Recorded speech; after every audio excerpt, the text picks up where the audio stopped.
Hey everybody, welcome back to my YouTube channel. So I am Viking Wizard. So Friday I went to Birmingham, so this video is going to be my adventures to see Sabaton at the IMAX Cineworld. Got up in the morning because I did the whole weekend because I did Power Metal Crush Fest Saturday, and there's a video on my YouTube channel for the Power Metal Crush Fest festival review, which was a hell of a review. I've not long got back and I'm absolutely knackered, but it was brilliant. So Friday we went to met up in the morning with my lovely Tess, and we had a nose around Birmingham because we decided we were going to have a look around Birmingham, and then we were going to check into the hotel, which we did. We had dinner, checked into the hotel, and then we took a walk to the cinema so we can go see the new Sabaton. Now, the cinema that I'd been to before, I went to see the Ronnie James Dio movie. Was the first time, was it the second? Was the second time I actually went to that cinema. Because the first time I went there, I went to listen to the new Rammstein album before it was actually released, which was brilliant. I wish most bands would do this. I wish bands would actually do the cinema experience where you can go to the cinema and watch the new live, or you can listen to the album a month before it's out or something like that, because it's incredible. But we got to the cinema, he was trying to scan the tickets, and then the guy turned around and said, "Oh, I'm sorry, but you got the wrong cinema." I was like, "No, I literally got the wrong one." He said, "You want the IMAX over there?" So we had to rush, and we were off. I thought 8 o'clock, and I thought it's already started, and I was like, no. So we rushed to that cinema. We had to stop to have a breather, but we were rushing, and we got there. We found the thing. We went straight in, and then as we were straight in, I thought it's probably halfway through. They were showing the movie trailers and trailers of stuff that's coming out next. Nothing related to do with Sabaton, which because there's probably not much coming out with that, but it was like a mixture of horror movies and movies that they thought would fit. So we got up and we got our seat, which I was lucky. And my good friend Steve Fig from I believe he's from Edinburgh, Glasgow, he came in because he came in a little while later as the credits, and he went and came and sat down, and I thought, is that Steve or not? But I had a little chat with him after because he walked with us so we could show him which way to go to his hotel. But yeah, got in the IMAX theatre, sat down, nice comfy chairs, could have easily fell asleep. It wasn't like when I'd seen Ronnie James Dio, because that cinema, there was the chairs were like recliners where they were leather ones where they could pull out. These were normal ones with a thing for you drink and everything, which wasn't too bad. But on the massive screen in a cinema, watching a gig which is probably about to re-release the DVD, was brilliant. And I could see with this set for Sabaton, they'd literally gone out of their way, so there was extra pyro, extra stuff added purely because that was the show that they was recording.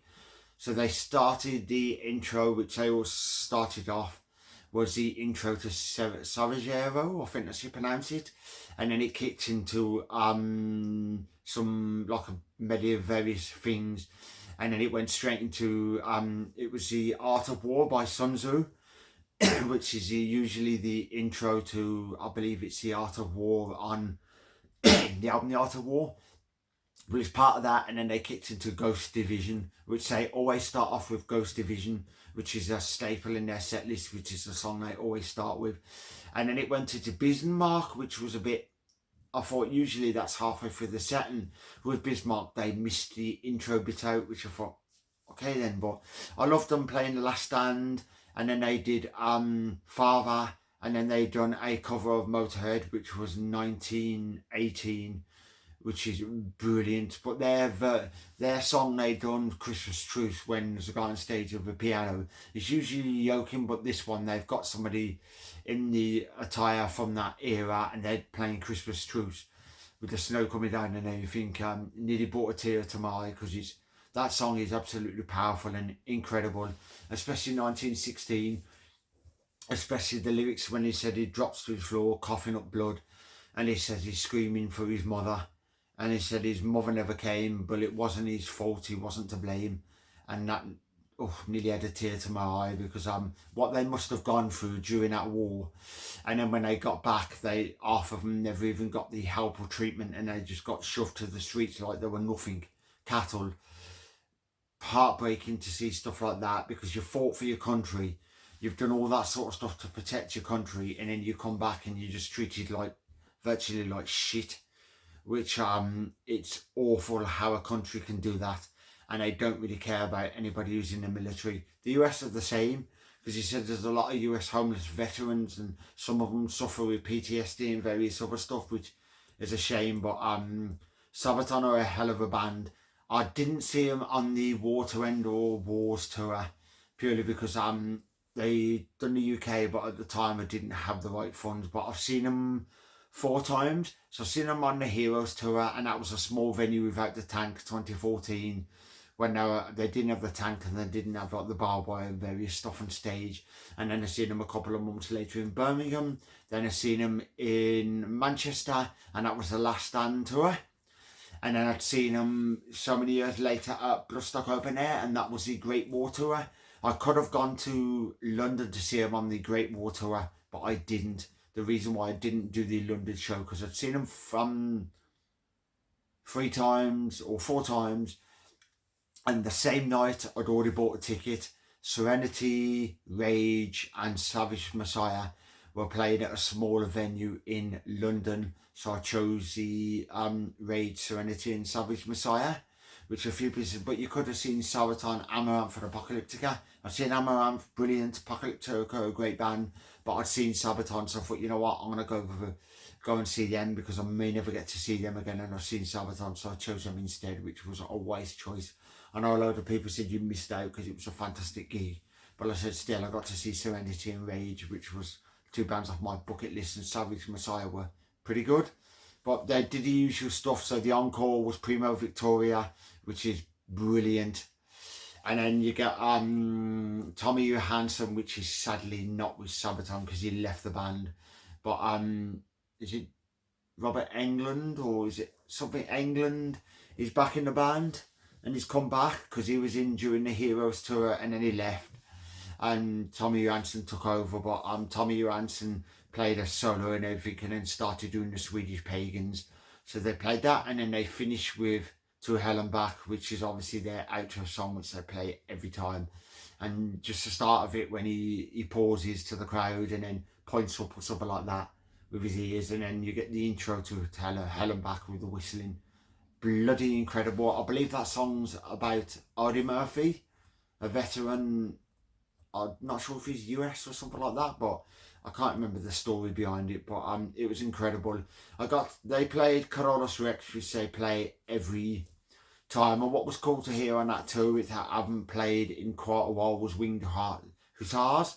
But what got me the most, which I believe, I don't know if they played this in many years, was Into the Fire, which I thought was absolutely awesome. So they played an really old fast song, which was cool.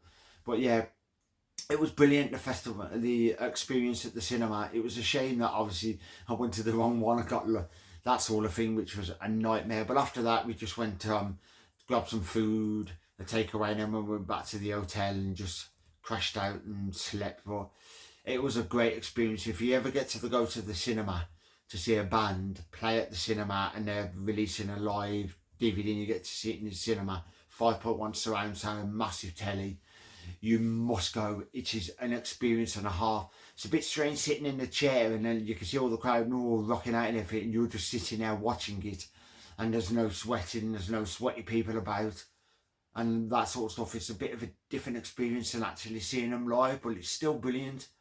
And yeah, I do highly recommend it. So that was my sort of mini review on the cinema experience for Sabaton, the tour to end all tours. I know it's out on vinyl because I've seen it in HMV, and it was $59.99, which was like, wow, I would not pay that much.